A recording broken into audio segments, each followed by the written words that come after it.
बुलबुल के बच्चे।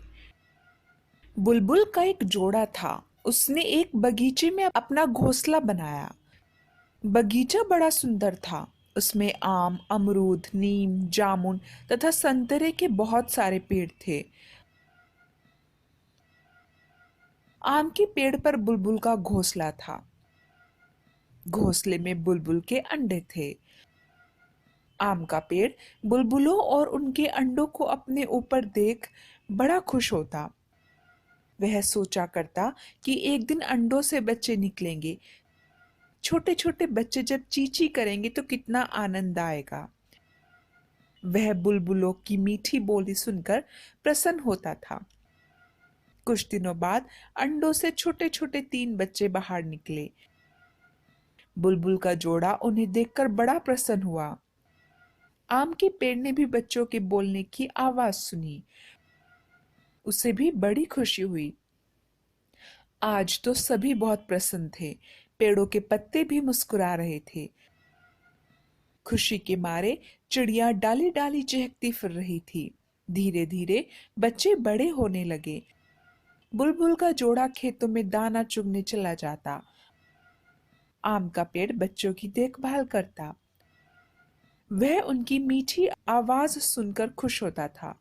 जब बुलबुल का जोड़ा बच्चों को चुग्गा देने आता तो बच्चे ची ची का शोर मचाकर अपनी चोंच खोल देते। बुलबुल उनके मुंह में चुग्गा डाल देती। चुग्गा पाकर बच्चे शांत हो जाते।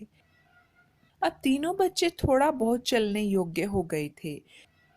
वे घोंसले से बाहर आकर पेड़ की शाखा पर चलते और घोंसले में लौट जाते।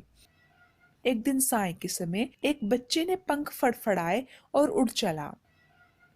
शेष दोनों बच्चे भी उसे देखकर यूं ही पंख फड़फड़ाकर उड़ गए। तभी बुलबुल का जोड़ा चुग्गा लेकर उड़ता हुआ आया। घोंसले में बच्चे ना पाकर वे चींची करके रोने लगे। सभी पेड़ पौधे, पत्ते तथा अन्य पक्षी भी उदास बैठे थे। इतने में जोर से आंधी आई। रात का समय होता जा रहा था। अंधेरा बढ़ने लगा था। प्रातः काल का सूर्य अपनी लालिमा लिए उदित हुआ। अचानक निकट के पेड़ से ची ची की आवाज सुनाई दी। सभी प्रसन्न हो उठे। तीनों बच्चे बैठे अपने माता पिता को पुकार रहे थे। बुलबुल का जोड़ा तुरंत उनके पास गया और उन्हें गले से लिपटाकर खूब रोया। माँ, हम आंधी में रास्ता भटक गए थे।